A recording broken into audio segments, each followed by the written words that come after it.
Hi guys. In this video tutorial, Hi guys. In this video tutorial, I'm going to talk you through how you can manually manage your contact subscription statuses. So, the reason you might want to do this is if you've bumped into somebody at a networking event and they've asked to manually be removed from your list, or vice versa, somebody might have unsubscribed by mistake and emailed you say they want to be resubscribed back onto your lists. So, if we go into Popcorn, if you want to find a specific individual, go up to the search box and let's do a search for Paul. So we can see Paul's name appears here and we've got Paul Warrington, so that's the guy I'm looking for.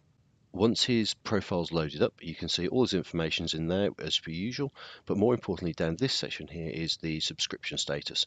You can see here he's got a little green dot next to his subscribe, which means he's manually subscribed to that. If, let's say for instance with Paul, we want to manually unsubscribe him, we just click this button here.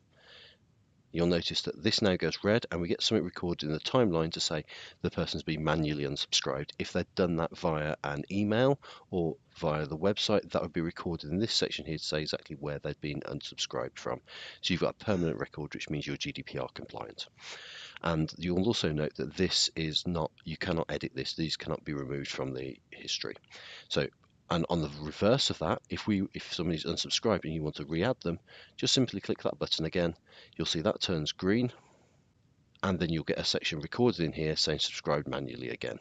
So what I would recommend doing in this, if you've manually subscribed someone, again from a GDPR perspective, just make a note next to it why this person's been subscribed or unsubscribed. So we'll put in here manual subscribe due to testing,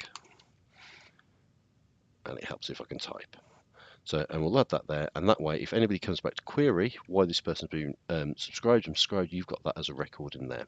So that's how to manage subscriptions on a one-to-one level. But if you're looking at a much larger level, you can go into your contacts, and then you can go in and first thing you can do is if you say you wanted to find a load of people that weren't, or you want to unsubscribe, so I'll assume it's all of them, we can click on actions and we can click unsubscribe, and that will unsubscribe every single person you've selected there from receiving emails. And when they've been unsubscribed, you can add them to an email and the system will not allow an email to go out to them, so that you're always 100% GDPR compliant.